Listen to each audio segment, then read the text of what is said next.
When flicking through YouTube, the general feeling on freelancing sites is pretty positive. How I made $1,000 on freelancer.com with no experience. How I make $500 every hour on Upwork. How Fiverr literally saved me from financial ruin, made me a millionaire, and now I have 50 Bentleys in the West Indies. Personally, I think there are some major flaws with these sites, and I'm not going to talk about the fees that these sites take. But although it's really important to know what these big problems are, the fact is there are some sites doing it better than others, so we'll look at them at the end. Let's start by looking at the first major problem. And to really understand this, we need to look at 3 different scenarios. First scenario, you slept through your alarm and you have to be at a meeting in 30 minutes. You rush through the morning routine, leave the house and run to the train station. But on the way, a stranger approaches you. He asks if you have a minute to fill out a survey. Obviously you don't, so you ignore him and get to the station. Second scenario, sleep through your alarm, meeting in 30 minutes, smash out the morning routine and run to the train station.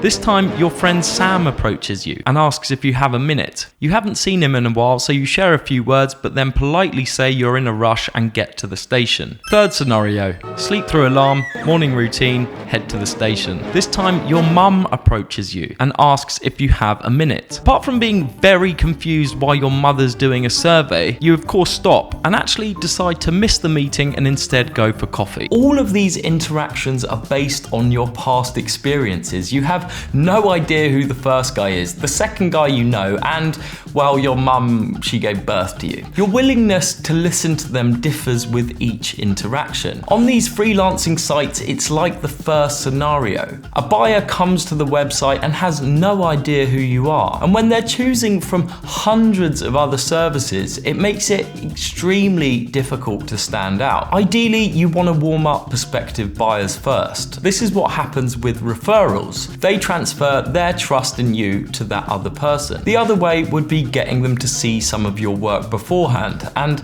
I'll cover how to best do this towards the end of the video. Before we look at the biggest issue with these sites, I want to show you this. Hi, my name is Belkika and I'm an actress based out of California. A crazy amount of freelancers rely on word of mouth for all their new business. So our relationship with these past clients is so important. These are the people who go on and refer us to clients, give us reviews and testimonials. They're basically our little salespeople.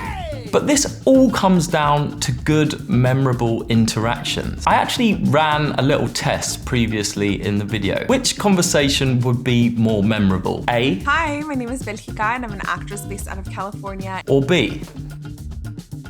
Most of these sites push you to text first, meaning the majority of conversations just stay there. You might have the odd screen recording, but who's really going to remember that? Building good relationships with your clients who go on and bring you more business often comes from all the small talk in between the work. These sites can often feel more like a manufacturing line instead of solving creative problems. Before we look at some of the freelancing sites that I think are doing it better, we need to look at the biggest problem these sites have. And it's actually something that can be detrimental to the whole industry. To really explain this point, let's jump onto the Upwork website and look at something in the creative field. Graphic design, for example. This is the page we are met with. The buyer has a few things they can choose from. The face and name, which is obviously no use at all. The rating or the price, which is definitely made the priority up here. This works really well for the buyer as they know exactly how much something will cost and can choose according to their budget. But this is terrible for anyone selling.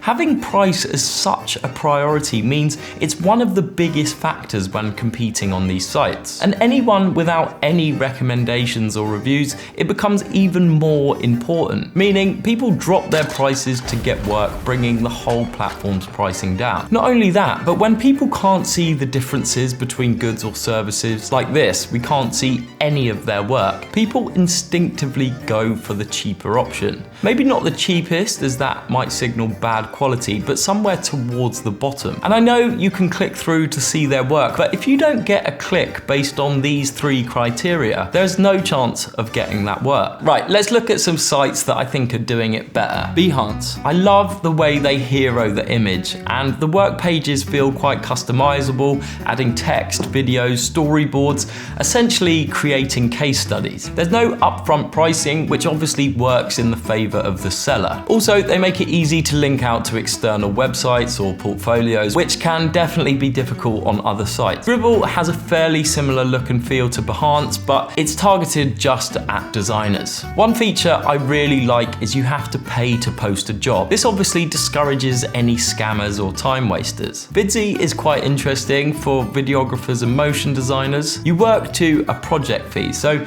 if you can be quick here, it can pay out. And then there are companies like The Smalls and Flare Studios and many others where you'll be asked to write a creative brief and go up against other creatives. The good thing is there's a lot of amazing jobs to choose from, and the budgets are usually reasonable.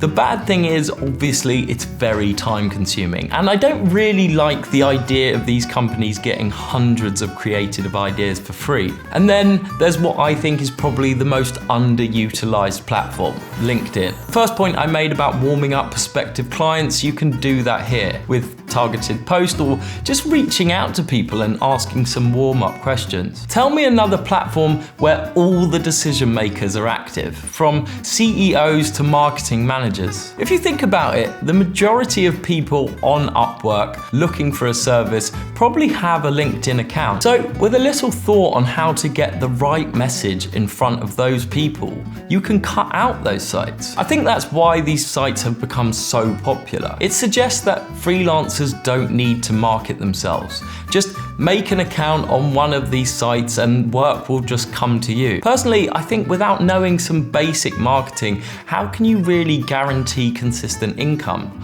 or grow your business in the direction that you want? Of course, I've only scratched the surface of these freelancing sites and would love to know your experiences, good or bad. So leave a comment, and definitely watch this video next where I cover some interesting techniques freelancers can use to get more clients.